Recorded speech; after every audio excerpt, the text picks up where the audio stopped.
The keyboard can be created based on the geometry of the trackpad.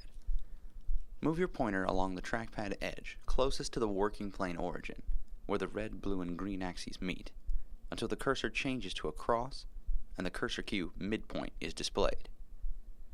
Then, press and hold the mouse button to pick up the rectangle by the selected point. Press and hold the Option key on Macintosh or the Alt key on Windows, and drag the rectangle along the Y-axis, the green line. Be sure your cursor stays on the top surface of the CPU case. Notice there is a small plus sign beside the cursor when you hold the Option or Alt key. This indicates that you will be creating a duplicate.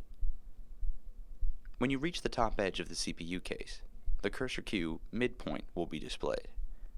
Release the mouse button to create the duplicate, then release the Option key. In the Object Info palette, choose the top center point from the box position controls, which is the center point opposite to its current point. Now, change the width field to 11 3/8 of an inch, and the height field to 4 3/4 of an inch, then press Enter.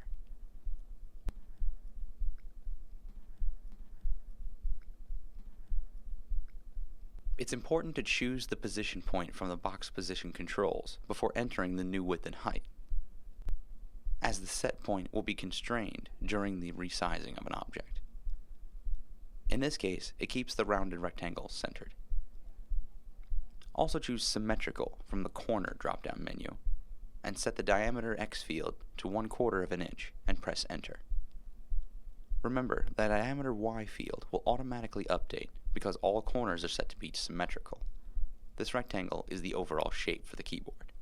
Just as with the trackpad, realistically, the keyboard should be offset slightly from the top edge of the CPU case. Let's do this now. With the keyboard selected, go to Modify, Move 3D.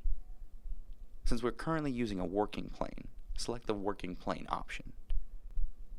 Input a value of -1 1/4 inch in the Y offset field, and then press OK. The keyboard will be moved from the CPU edge along the same green axis as the trackpad.